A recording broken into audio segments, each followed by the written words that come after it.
드리고자 합니다. 저는 제가 늘 마음에 담고 있는 것 중에 하나가 인생은 빠르기보다 속도보다는 방향이 중요하다고 늘 생각합니다. 모든 사람들은 속도 빠르게 하다 중요하다고 생각하지만 그게 아니라 더 중요한 것은 방향이다. 방향. 그런데 우리도 어릴 때부터 교육을 받았고 지금도 교육을 받으면서 늘 남보다 앞서가야 된다. 남보다 반발짝이라도 좀 더 앞서가야 된다. 공부하는 것도 그렇고 취업도 그렇고 결혼도 그렇고 사는 것도 어쩌니 남보다는 반발짝이로 앞서 나가야 된다. 그런 것들을 자식에게 늘 가르쳐 왔습니다. 또 우리 머릿속에도 그것이 세뇌가 되어 있어서 그래야만이 잘 살 수 있다고 생각해왔고 또 그렇게 가르치고 있지 않습니까? 그러다 보니까 제 자신도 그렇고 우리 자녀들도 보면 남들보다 앞서가야 된다. 남들보다 한 발짝이라 반발 더 빨리 가야 된다. 거기에 집착하다 보니 남들이 가는 그 길 함께 따라가게 되고 그리고 남보다 조금이라도 뒤처지거나 또는 뒤에 물러서게 되면 못 견딥니다. 어쩐지 남들보다 좀 더 앞에 가야 되고 앞질러야 된다는 생각 때문에 나중에는 그렇게 하지 못하면 되면 마음에 낙심이 되고 좌절이 오게 되는 거예요. 그러다 보니까 예수 믿는 사람이랄지라도 살아가는 삶 보면 세상 사람들과 별반 다를 게 없이 살아가는 삶들이 우리 대부분의 성도들의 삶이 아닌지요. 우리가 참 방향이 속도보다 빠르다 더 중요한 것을 보여주는 구약의 대표적인 사건이 아브라함 사건입니다. 하나님께서 분명히 75세 때 약속하셨잖아요. 내가 너에게 아들을 주겠다. 그 아들을 통해서 하늘의 물결처럼 땅이 모래알처럼 많게 하겠다. 아브라함이 기다렸어요. 10년을 넘게 기다렸는데도 불구하고 하나님의 약속이 이루어지지 않자 마음이 조급해지기 시작했습니다. 기다림에 지쳤어요. 그래서 여종이었던 하갈을 취하여서 이스마엘이라는 아들을 낳게 됩니다. 아브라함이 생각할 때는 바로 이 아들 이스마엘이 하나님 주신 아들이구나. 왜냐하면 나를 통해서 주신다 했으니까 그저 내만 되면 되겠다 이런 생각을 한 거죠. 그런데 이스마엘 때문에 얼마나 가정에 어려움들이 생깁니까? 나중에는 하나님께서 13년 이후에 이제 이삭을 주셨습니다. 이삭과 이스마엘. 이것 때문에 하갈과 그리고 그의 사라가 갈등하고 싸우고 다툼으로 결국에는 가정에 분란이 생기고 하갈과 이스마엘이 쫓겨나게 됩니다. 이걸 보면서 우리는 이런 생각을 해봅니다. 서두르면 이스마엘이고 기다리면 이삭이다. 우리 삶에 막 서두르게 되면 조급해지죠. 조급해지면 실수하게 되고 잘못하게 돼요. 서두르게 되면 조급해지면 잘못을 범하게 된단 말이에요. 그러면 우리는 아들은 아들인데 하나님 복 주신 아들이 아니라는 거죠. 그러나 우리가 좀 힘들어도 속도가 좀 더디다 할지라도 남보다 처지다 할지라도 기다리고 약속의 방향을 붙들고 믿음의 방향을 붙들고 살아가면 하나님이 우리에게 이삭이라고 하는 믿음의 아들을 주신다는 거죠. 믿음의 복을 주신다는 겁니다. 오늘도 여기 앉아 계시지만 하나의 삶이 남배에 비해서 자꾸만 처진다. 왜 나는 앞서가지 못할까? 이런 것 때문에 마음이 조급하신 분들 계십니까? 그것 때문에 답답하기도 하고 불안한 분들 계십니까? 인생의 마지막 꼬린 지점이 중요한데 그것은 속도보다 방향이 더 중요합니다. 제가 만약에 지금 예배를 마치고 서울 강남 쪽으로 가야 된다고 생각할 때에 급하게 고속버스 터미널 갔습니다.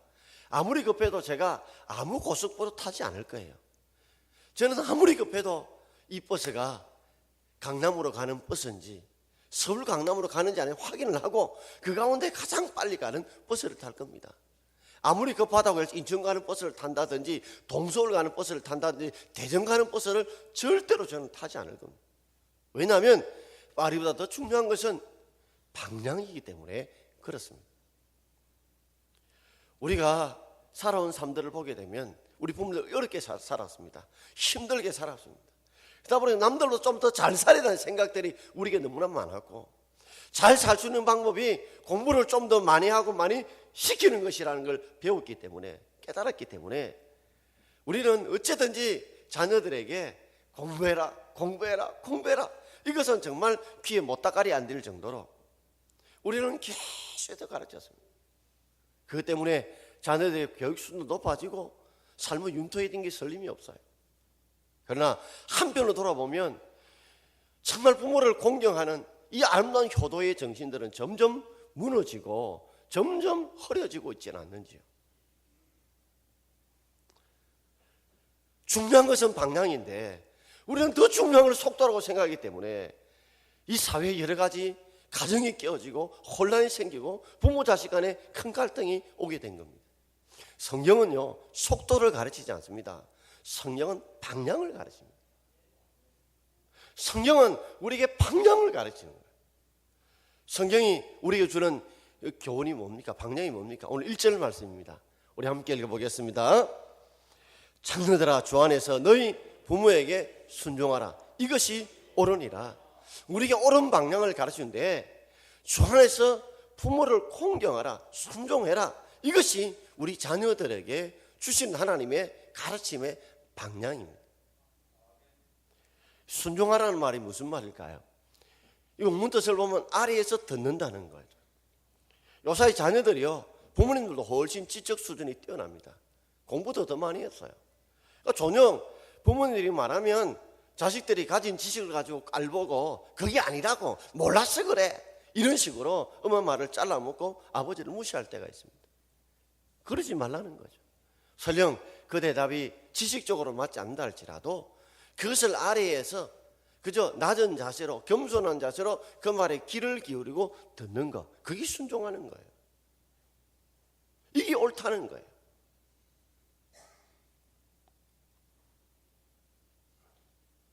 우리의 삶에 있어서 다시 한 번 더 돌아볼 것은, 우리가 살아간 삶에서 자녀들을 공부를 많이 시켜라, 자녀들로 하여금 잘되게 만들어라, 그게 아니라 부모에게 순종하라고 가르치는 거예요. 이게 올바른 방향이라는 겁니다. 이것이 제가 왜 부모 공경이 만상중, 이것이 하나님이 기뻐하는 것이고 부모를 기쁘게 하는 것이고 자녀가 잘 되는 길이기 때문에, 그래서 부모 공경이 만사형통인 거예요.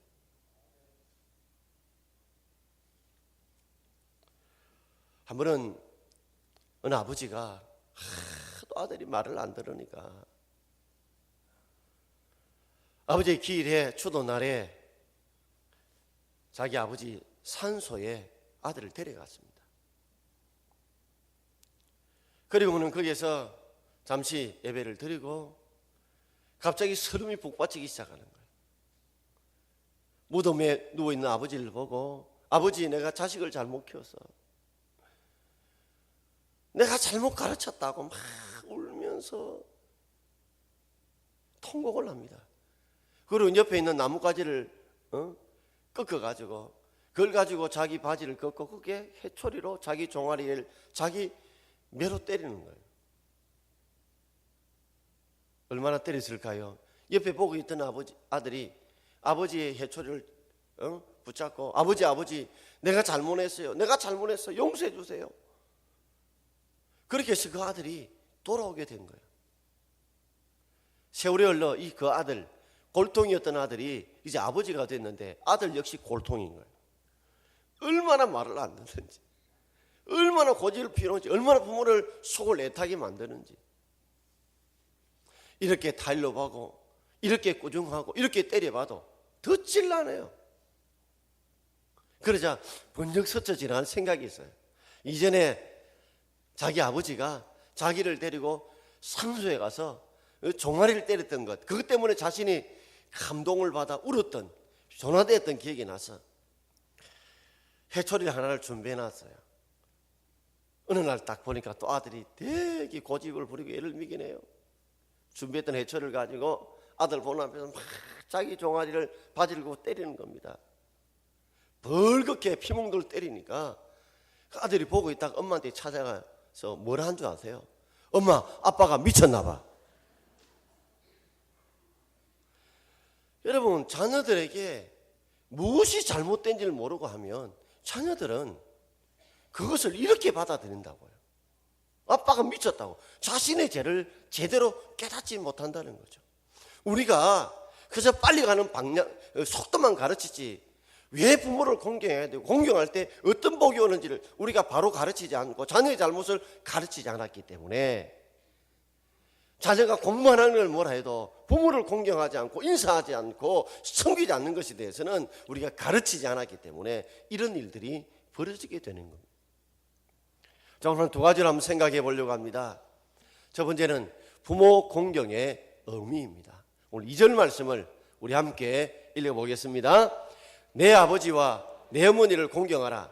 이것은 약속 있는 첫 계명이니. 다른 부모님은 이야기하지 않고 있습니다. 내 아버지와 내 어머니를 공경하라. 이것은 약속 있는 첫 계명이다.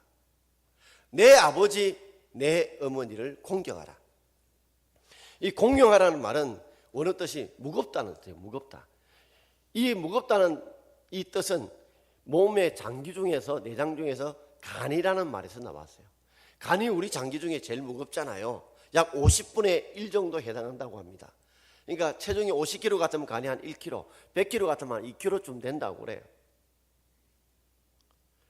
자, 이 무겁다는 말에 공경하다는 말인데 이 간이라는 것이 몸에 영양소를 만들고 그리고 독소를 해독하는 아주 중요한, 아주 소중한 장기듯이 부모님을 그렇게 내 장기 이상으로 무겁게 받아들이고 그 말씀을 그리고 소중하게 생각하고 그리고 잘 모시라는 거죠. 우리 간이 파괴돼 버리면요, 간은 침묵의 장기입니다. 10분만 있어도 우리가 버틸 수 있지만 이게 말하지 않는다고 해가지고 가만히 두면 나중에는요 우리 몸을 전체적으로 죽게 만들어요. 마찬가지로 부모님들이 아프다 힘들다 말 안 합니다. 그러나 그렇지 않더라도 부모님 마음을 잘 헤아려서 부모를 잘 섬겨야 우리 몸 자체가, 우리의 삶 자체가 건강하고 형통할 수 있다는 말이에요. 종종 부모님들을 보게 되면 부모님들이 자녀들에게 어떤 때는 볼 때 다른 부모들과 비교해 보면 좀 아쉽고 원망스러운 일이 있을 수 있어요. 그러나 어느 부모님들 할 것 없이 자기 자식을 놓고 비교한다면 나를 가장 사랑해 주는 사람은 내 아버지, 내 엄마입니다. 뭐 다른 아버지, 엄마가 사랑한다도요, 진짜 위기 상황에 놓여지면 진짜 사랑을 해주는 진짜 사랑의 최고의 사랑은 아버지, 엄마예요. 한 번은 시골에서 어렵게 살다 보니까 이 딸을 공부를 못 시켰어요. 초등학교도 못 보냈어요. 그래가지고 공부도 못 시켰는데 결국 시집은 보내게 되었어요. 딸이 한글을 몰라요. 시집가가 몇 달 만에 편지가 왔어요. 그래서 그 편지를 자랑하고자 그 엄마가 이제 너티나무 밑에 이 아줌마들이 모여 있는데 갔어요. 우리 딸이 편지가 왔다 하고 편지를 떡 열었는데 보니까 글이 없어요. 글이 없고 그 굴뚝에다가 새만 한 마리 기르놨어요. 그러니까 아니 이게 무슨 말이고 그러는데 그 엄마는 그 뜻을 아는 거예요. 뭐라고 얘기하냐면 이 딸이 집에 오신 마음이 굴뚝 같은데 올 새가 없다는 거죠.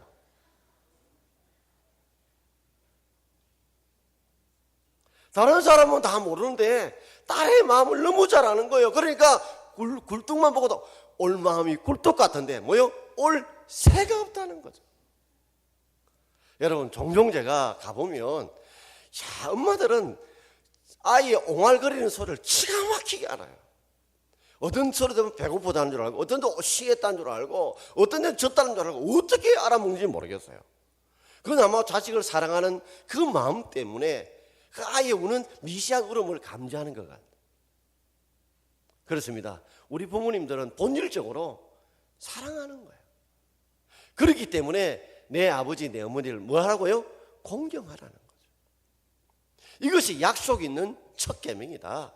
10계명 중에 사랑과 사랑과의 계명 첫 번째가 바로 내 부모를 공경하는 것이고 이게만 약속 있는 첫 계명이었어요. 그것이 바로 오늘 3절에 나오게 되죠.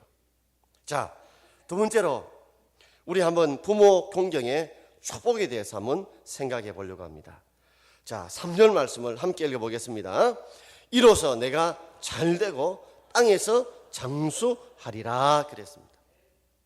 우리가 부모를 잘 경고하면 하나님께서 내가 부모 공경하는 자에게 잘되고 땅에서 장수하리라.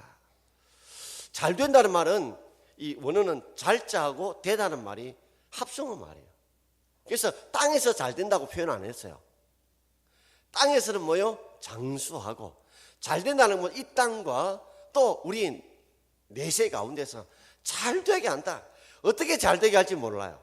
근데 하나님이 어쨌든 우리의 삶을 형통하게 만들 거다. 고난도 오고 역경도 오고 어려움도 있겠지만 그냥 하나님이 합력하여서 우리를 뭐요? 잘 되게 선을 만들어 주실 것이라는 거죠. 우리가 부모를 공경하게 되면 하나님께서 네가 잘 되고 그리고 땅에서 장수하는 복을 주신다. 여러분, 이것은 복의 시작과 마무리예요. 아무리 이 땅에서 잘 돼봐요, 장수하지 못하고 얼마 살지 못하고 돌아가시면 그건 온전한 복이 아니죠. 또 이 땅에서 그저 우리가 오래 살아도 그저 잘 형통하지 못한다면 그건 역시 온전한 복이 아니죠. 그래서 내가 땅에서 잘 되고 그저 장수하는 이 복이 함께 가야 온전한 복이라는 말이에요.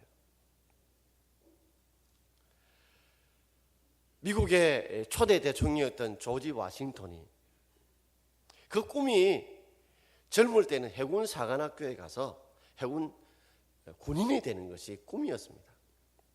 그래서 그가 이제 청년 때에 엄마를 찾아가서 엄마, 나 해군 사관학교 가고 싶어요. 엄마가 안 된다. 그래서 나와 함께 있자. 너는 물가에 가면 안 된다. 그런데 조지 워싱턴이 여러 차례 가서 자신이 해군 사관학교에 가서 장교가 되는 게 꿈이었기 때문에 그 꿈을 계속해서 이야기를 했어요. 자식 이기는 부모 없다고. 결국에는 그래, 내가 정 원한다면 가라. 그래서 마지못해 어쩔 수 없이 허락을 내주었습니다. 이제 해군 사관학교 가는 날이었는데 하인을 통해서 모든 짐 보따리를 마차에 싣고 자 떠나기 전에 마치 엄마에게 작별 인사하러 갔습니다. 가서 어머니에게 이제 제가 떠납니다 하고 인사를 하러 갔는데 엄마가 얼굴을 쳐다보지 않고 우는 거예요. 너무나 서럽게, 너무나 고통스럽게 우는 거예요. 그 모습을 보고 조지 워싱턴이 부모의 마음을 저렇게 상심하며 아프게 하면서까지 내가 내 갈 길을 가지 않겠다고 자신이 가야 될 해군 사관학교에 길을 꺾었어요. 그럴 것 같으면 요새 우리 엄마 같으면 어떨 겁니까? 네 나중에 잘못되면 나한테 책임 돌리지 마라. 혹시나 내 책임 돌리지 마라. 빨리 가라 이럴 거 아니에요. 근데 조지 워싱턴 엄마는 그래 안 한 거예요.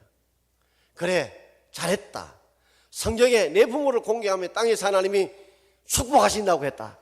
하나님 너에게 복을 주실 것이다. 그랬대요. 그런데 단지 해군의 장교를 끝나지 않고 조지 워싱턴은 결국 미국의 초대 대통령이 된 거예요. 그가 늘 하는 말이 있어요. 내가 오늘날에 이런 삶의 밑거름이 된 이유는 바로 부모를 공경하는 삶을 내가 부모로부터 배웠기 때문에 오늘 나의 삶이 이렇게 되어졌다고.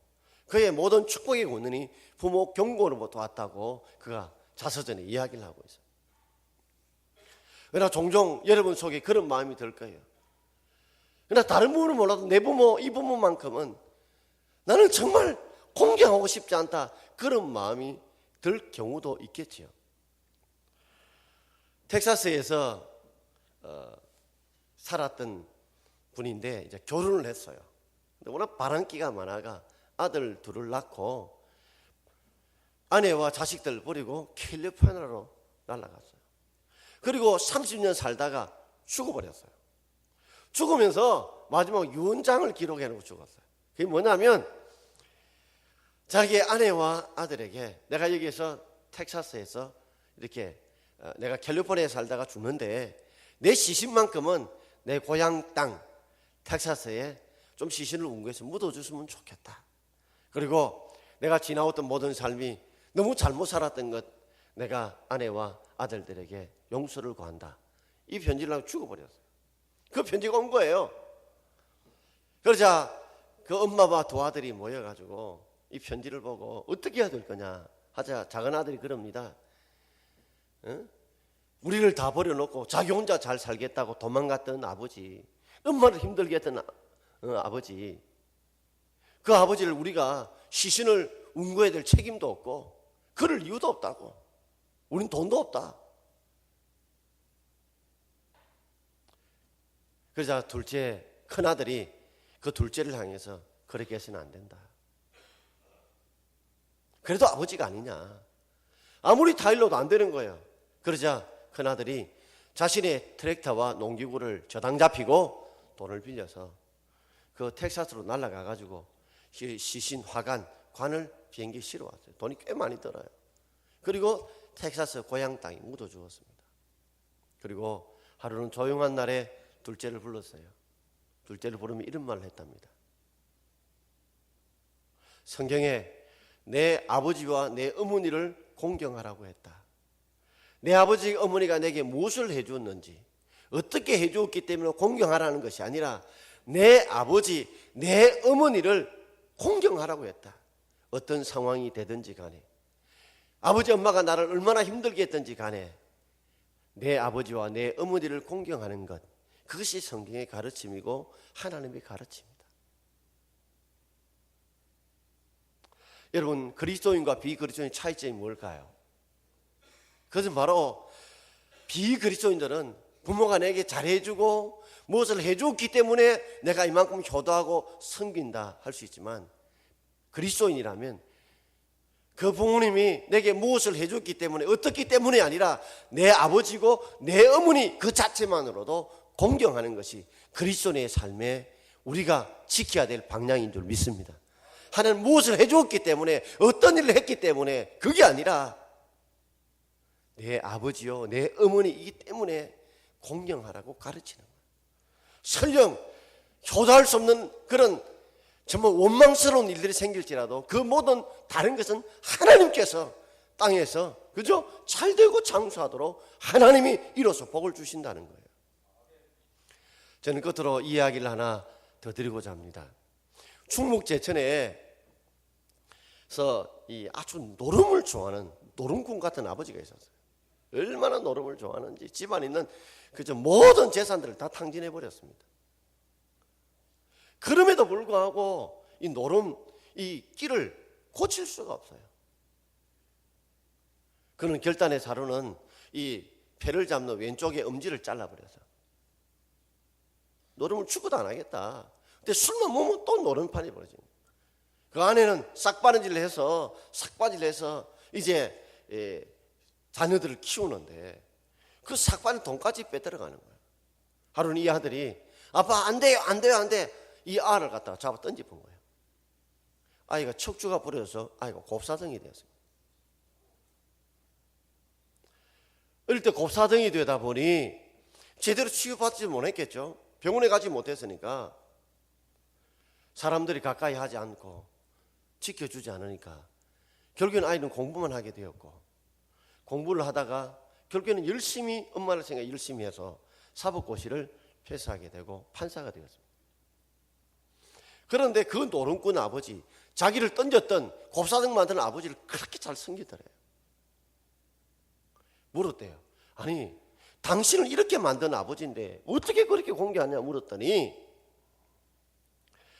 아버지가 나를 곱사등을 만들었기 때문에 공부에 집중할 수 있었고, 그리고 아버지가 나를 이렇게 만들었기 때문에 내가 하나님을 믿게 되었다.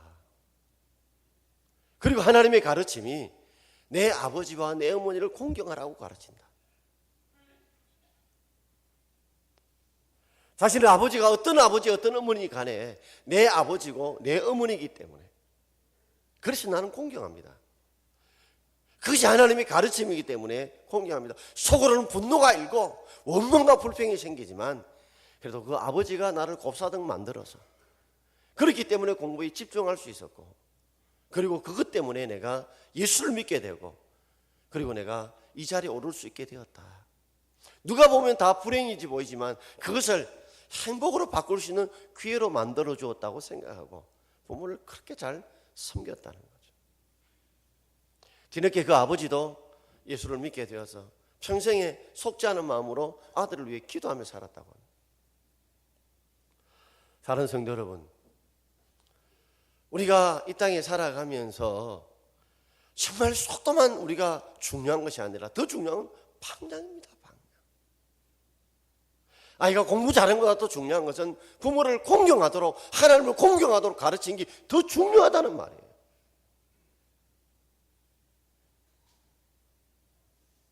설령 내 부모가 세상 사람들처럼 넉넉하게 나에게 해주지 못하고 내게 뭘 공급해주지 못했다 할지라도 우리가 나를 낳아준 아버지니까, 내라는 어머니니까 그것만으로도 우리가 공경하면 부족한 부분은 하나님이 잘되게, 그리고 땅에서 장수하도록 하나님이 복을 주실 줄 믿습니다. 부모 공경이 망상통인 말처럼 하나님이 기쁘게 순종하는 것이고 부모를 기쁘게 하는 것이고 하나님의 복을 받는 길인 줄 알고 그렇게 여러분 충성할 수 있는, 효성을 다할 수 있는 저와 여러분 되길 바랍니다. 저도 한때는 참 부모 원망을 많이 했습니다. 특별히 아버지 원망을 정말 많이 했습니다. 돌아보니 아버지가 남겨준 게 빚밖에 없고 가난밖에 없지만 그것 때문에 강하게 살아갈 수 있었고 어지간한 고난도 이겨낼 수 있는 힘을 제가 가지게 되었다 깨달으니까 부모가 물려준 가장 큰 유산이 가난이었구나 하는 생각을 해본 적이 있습니다. 여러분 꽃을 키워보십니까? 온실에서 크는 꽃들은요 그냥 화려할 것 같지만 향기가 별로 없어요. 그러나 이 밖에 노지에서 이제 한겨울을 지나게 되면요 보통은 물을 꼬박꼬박 안 주면 죽지요. 노지에서 한겨울을 지난 그런 꽃들은요 다음 추운 겨울이 와도 잘 버텨냅니다. 그리고 향기도 진하고요. 좋은 것만 주신 것만 복이 아니라 어떤 고난과 고통도 받기에 따라서 큰 복이 되는 줄 알고 하나님 앞에 우리가 주신 말씀대로 부모를 잘 경감하며 땅에서 잘 되고 그리고 형통한 장수하는 복을 받는 저와 여러분 되기를 주의 이름으로 축원드립니다. 기도하겠습니다.